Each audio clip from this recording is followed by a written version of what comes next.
Selamat malam ayah dan bunda. Salam jumpa dengan saya Miss Lily yang pada kesempatan ini diberi kesempatan sih sebenarnya sama PKBM Lisa untuk sharing mengenai slow learner. Terima kasih sebelumnya ya PKBM Lisa ya, beri tepuk tangan semuanya. Yeay. Ya, hari ini saya ditemani sama rekan saya. Siapa saya? Ya, siapa Anda ya? Namanya adalah Dinda Yesi Saraswati yang memiliki pengalaman dalam mendampingi proses belajar anak slow learner. Kalau di Lisa biasanya kami kerap menyapanya dengan Miss Dinda. Seperti itu, Miss. Boleh langsung memperkenalkan diri? Sudah dikenalkan sama Miss Lily. Wah, sudah dikenalkan. Iya, maaf. Tapi mungkin belum berpengalaman, jadi masih belajar. Ya, di sini kita nanti akan sama-sama belajar dan semoga perbincangan kita atau sharingnya kita pada malam hari ini bolehlah mengedukasi untuk kita juga teman-temannya ada di rumah yang mungkin akan melangsungkan sebuah pernikahan seperti itu, atau juga bisa yang sudah menikah dan memiliki buah hati. Pertama-tama Miss Dinda, ini saya mau tanya sedikit sebenarnya. Slow learner itu apakah sama seperti anak-anak yang males ya? Karena kan namanya slow learner tuh berarti kan nggak suka belajar. Begitukah Miss Dinda? Kalau sama persis sih tidak bisa disamakan. Benar. Tapi memang ada salah satu ciri yang terlihat di anak-anak slow learner ini. Salah satunya yaitu sebenarnya bukan malas sih Miss Lily. Mungkin karena memang daya juang yang mereka miliki ini tuh terbatas. Jadi terlihatnya kalau kita belum memahami karakternya atau ciri-ciri yang terlihat atau kelemahan yang anak ini punya, secara nggak langsung pasti kita menyimpulkan bahwa kamu nih malas, nggak mau belajar, disuruh ini nggak mau ngerjakan PR dan lain-lain, nilainya jelek dan lain-lain gitu. Kayak gitu. Apakah itu juga bisa termasuk karakteristiknya anak slow learner? Salah satunya. Iya. Bisa jadi apakah kalau saya di rumah itu kan biasanya kalau pulang kerja biasanya langsung malas-malasan, nggak mau mandi, nggak mau ini dan itu, apakah itu juga bisa dikatakan bahwa saya ini slow learner gitu? Wah, kalau itu konteksnya sih beda ya Miss ya? Beda ya. Kalau itu saya juga gitu, kalau habis capek kerja terus sampai rumah maunya males-malesan. Nah, itu tapi beda dengan topik yang kita bahas ini Miss Lily. Gitu. Jadi anak-anak dengan keterlambatan belajar ini memang kemampuan untuk memahami potensi intelektualnya itu kurang bisa dengan cepat. Jadi butuh waktunya tuh agak lama untuk memahami. Jadi bukan berarti dia tidak bisa memahami sama sekali. Dia bisa memahami tapi membutuhkan waktu yang cukup berbeda dengan yang pada umumnya. Mungkin kalau yang lainnya tuh kecepatannya 10, ya dia 4, 5 dengan karakter pendukung pribadinya si anak ini masing-masing. Oh gitu. Gitu. Berarti itu termasuk juga menantang ya Miss ya, karena kan anak-anak ini kan butuh daya juang yang lebih. Begitu. Kalau untuk tantangan untuk anak slow learner ini menurutnya Miss Dinda itu biasanya seperti apa sih? Tantangannya biasanya yang pasti mereka selalu merasa bahwa jangan belajar deh gitu. Pokoknya jangan belajar, jangan membahas kata penjumlahan, pengurangan, perkalian atau memahami bacaan begitu. Kemudian tantangannya adalah anak-anak ini kurang adanya motivasi dalam dirinya. Makanya kenapa tadi ditanyakan sama Miss Lily, cenderungnya tuh kelihatannya males. Padahal sebetulnya bukan karena malas yang mereka sengaja, tetapi memang adanya ketidakmampuan daya juang yang mereka miliki itu rendah. Sehingga ketika dalam beraktivitas mereka akan cepat bilang nggak mau, capek, nggak tahu, lupa. Tapi sebenarnya mereka mampu ya untuk diajak diskusi, diajak ngobrol gitu, sebenarnya dia mampu ya? Mampu tergantung yang dibahas apa. Kalau seandainya itu membahas tentang pengetahuan yang membutuhkan dia berpikir maksudnya berpikir yang sangat detail atau rinci begitu sih, mereka akan kesusahan menangkap itu. Tapi kalau membahas tentang hobi yang dia suka, teman yang dia suka, kemudian hal yang dia tidak suka mungkin, atau hal yang sedang dia kerjakan, itu nggak ada masalah. Nggak ada masalah sama sekali. Karena sebetulnya anak-anak slow learner ini mungkin terlihat mereka tidak mampu dalam hal akademik, tetapi tidak menjadi kesimpulan bahwa mereka nggak bisa semuanya. Jadi kemampuan sosial, kemampuan fisik, kemampuan berinteraksi dengan lingkungan itu sebetulnya tidak ada masalah. Ya hanya ada, tapi sedikit, nggak bisa disamaratakan kapasitasnya itu disamakan bahwa kalau anak soner yang nggak bisa pelajaran berarti dia nggak bisa semuanya, itu tidak begitu. Tidak pengalaman bisa disamaratakan. Observasi yang pernah aku tahu. Baik, kalau begini Miss Dinda, slow learner itu apakah juga dimulai sejak dia lahir atau itu karena tumbuh kembangnya ya Miss Dinda ya? Karena kan ini kan mungkin ada orang tua yang bertanya, ini sebenarnya anakku dari kecil tuh nggak ada males, tapi kenapa kok waktu sekolah dia mulai males begitu? Ada nggak sih deteksi dininya untuk anak-anak slow learner seperti ini? Deteksi dininya itu ada, biasanya gini, keterlambatan kemampuan perkembangan ya, bicaranya perkembangan. Karena kalau tadi yang saya bilang fisik, mereka tidak ada bedanya, tidak ada pembedanya. Tapi mengenai perkembangan itu menurut pengalaman observasi yang saya lakukan dengan murid-murid ini, ketika saya mewawancarai orang tua, itu sudah mulai muncul sebetulnya Miss Lili sejak mereka kecil. Jadi biasanya kalau saya ketemu dengan orang tua itu saya bertanya mengenai usia berapa anak ini bisa jalan. Kemudian di usia berapa anak ini bisa bicara. Kemudian di usia berapa mereka mulai meresponi situasi yang terjadi di lingkungannya. Mungkin mulai mengenal benda, mengenal warna. Itu kemampuannya tuh di usia berapa. Karena kan kita bisa checklist itu Miss Lili. Sekarang kan canggih ya, maksudnya itu bisa kok dicari di internet mengenai pencapaian indikator perkembangan anak di usia mereka masing-masing. Nah, anak-anak slow learner ini biasanya akan muncul ketika di usia-usia sekolah. Usia sekolah nih maksudnya ke ranah SD. Jadi kelas 1, kelas 2 kok ternyata belum bisa baca, ternyata belum hafal huruf. Itu sebenarnya sudah kelihatan kalau kita rinci memahami perkembangannya anak-anak ini tuh, kita mengobservasinya tuh rinci apa enggak ya, gitu. Jadi seperti itu ya. Kalau untuk tips dan trik nih, kan biasanya kan kalau di Lisa ini kan saya juga punya peserta didik yang pada dasarnya dia ini belum mampu untuk baca tulis hitung, tapi dia ini sangat suka menulis Miss Dinda.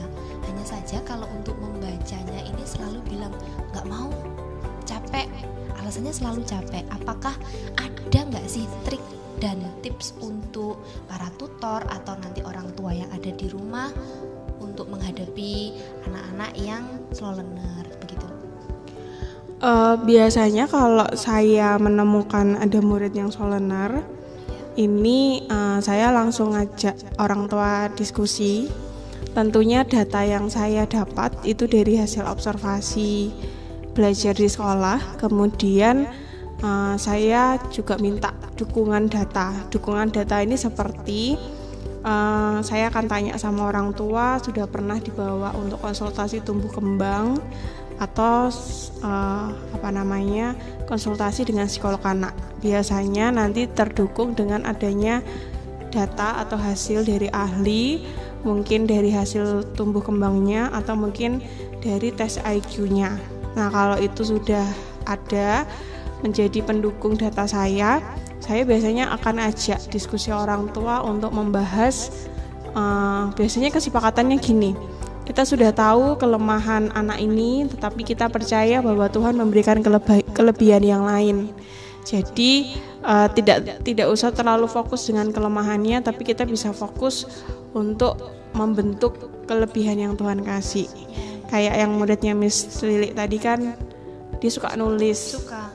Mungkin bisa diarahkan tulisan yang bagus, maksudnya yang berbentuk kaligrafi mungkin, atau ukiran atau bagaimana. Jadi tetapi bukan berarti meninggalkan kemampuan akademiknya ya. Maksudnya begini, berarti kalau anak slow learner nggak usah sekolah, misal, atau kalau anak slow learner nggak usah belajar kalistung, kita fokus aja sama kemampuannya yang pinter nari misal atau pinter olahraga.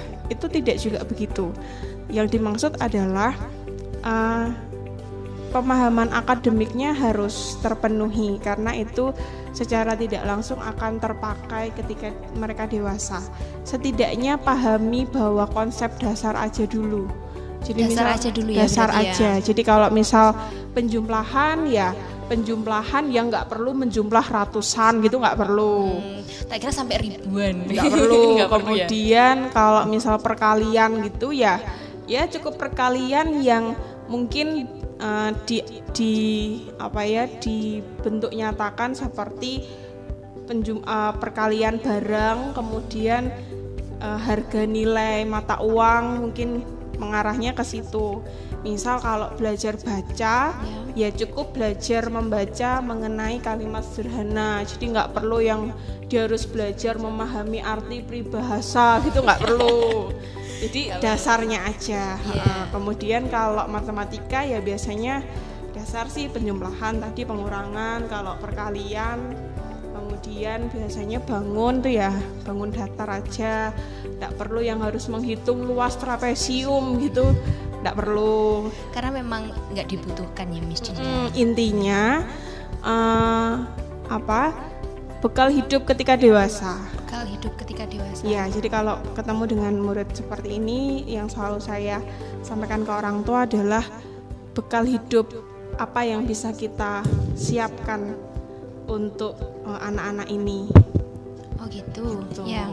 Jadi sedikit banyak saya sudah mendapat pencerahan ini Miss, mulai yang dari bagaimana sih cara mendeteksinya anak-anak ini, apakah memang dia ini malas masuk sekolah atau memang benar-benar karena slow learnernya atau bagaimana, itu kan akhirnya saya tahu. Terus sampai dengan tips yang Miss Dinda mungkin tadi bisa contohkan mengenai mata uang juga Miss. Ini saya juga mau kasih sharing bahwa anak saya ini ketika memegang uang 2.000 dia nggak ngerti.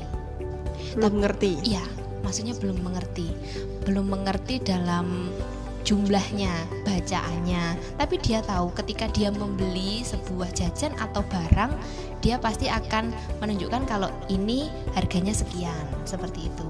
Jadi mungkin Miss Dinda boleh kasih lah pesan-pesan buat para tutor, termasuk juga saya, untuk bagaimana sih cara supaya kita yang notabene saya awam ya, nggak tahu sama sekali, ingin belajar tentang slow learner, terus ingin belajar menjadi mereka. Kan kalau kita nggak tahu keadaannya mereka secara rinci atau detail, kita juga nggak bisa ngerasain.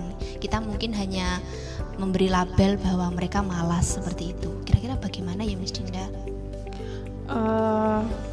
Sederhananya sih itu selalu tercermin, maksudnya dalam arti gini, itu dibalikkan ke saya. Jadi kalau misal saya ketemu murid yang kelihatannya tuh menangkap sesuatu kok susah, terus nilainya kok selalu jelek, itu biasanya dikembalikan ke saya. Kira-kira tuh apa ya yang sulit sehingga menjadi penilaian dalam diri itu apa sih yang kurang. Kemudian kita mengobservasi murid karena mereka punya hak ya Miss untuk didengar, mereka punya hak untuk dirasakan apa yang sedang mereka alami, kesusahan apa yang sedang mereka alami. Jadi malah saya lebih suka bilang bahwa walaupun pekerjaan saya sebagai guru, tapi kenyataannya di lapangan anak-anak ini adalah guru saya, guru kita. Karena dari mereka kita belajar hal yang baru. Misal kalau anak-anak ini hari ini dia suka dia suka belajar dengan kelereng misal. Ternyata besok dia udah nggak suka. Nah berarti kan saya nggak langsung mengajarkan kita untuk berpikir lebih ada inovatif lagi ya. Betul, lebih berkreasi lebih lagi. Oh mungkin dicoba pakai plastisin mungkin, atau dicoba pakai tanah liat mungkin, atau kerikil dan lain-lain. Terus tidak memaksakan kehendak. Jadi dengan observasi itu akhirnya membuat kita bisa memahami bahwa oh anak ini tuh ternyata sederhananya bentuknya tuh segitiga ya. Jadi kan kita nggak bisa paksakan dia berbentuk lingkaran. Betul. Karena secara tidak langsung namanya kehendak tuh kan kita ingin sesuai sama keinginannya kita. Tapi kan ternyata kenyataannya tidak begitu. Karena itu nanti yang akan membebani anak-anak ini. Jadinya tambah nggak suka belajar gitu. Terus ini yang terakhir sih, Miss. Hal yang lupa bahwa anak-anak Sloner ini yang diutamakan itu adalah sebenarnya bukan dia selesai maksudnya bukan dia berhasil menyelesaikan sesuatu, tetapi peningkatan motivasi untuk dirinya itu mau berjuang, mau bertanggung jawab, mau mandiri menyelesaikan tugas, menghandle dirinya sendiri. Itu menurut pengalaman hasil observasiku utamanya lebih itu daripada hanya sekedar fokus dia berhasil menyelesaikan. Kemudian yang terakhir untuk teman-teman tutor atau mungkin para orang tua yang luar biasa menghadapi anak-anak yang spesial, aku suka bilangnya spesial ya Miss Lili, karena memang mereka luar biasa diciptakan dengan rencana yang indah dari Tuhan. Kita itu harus S3 Miss Lili. Miss Lili S berapa? Saya masih S1. Masih S1 ya? Masih S1. Saya juga masih S1. Tapi dengan anak-anak ini kita harus S3 Miss Lili. Apa sih Miss? S3 itu apa sih? S3 itu nggak cuman Miss Lili kuliahnya berapa tahun? Kuliahku 4 tahun. 4 ya, minimal sekitar 4 tahun kan kalau S1. Kalau S3-nya ini tuh nggak cukup 4 tahun, 6 tahun Miss. Berapa tahun harusnya Miss? Bertahun-tahun. Waduh. Karena S3 ini adalah sangat sabar sekali. Wih, sangat sabar sekali. Itu seumur hidup sih Miss kayaknya. Iya, seumur hidup gitu. Kan berarti kan lama kan belajarnya. Iya, sampai sepanjang hayat ya. Iya. Oke.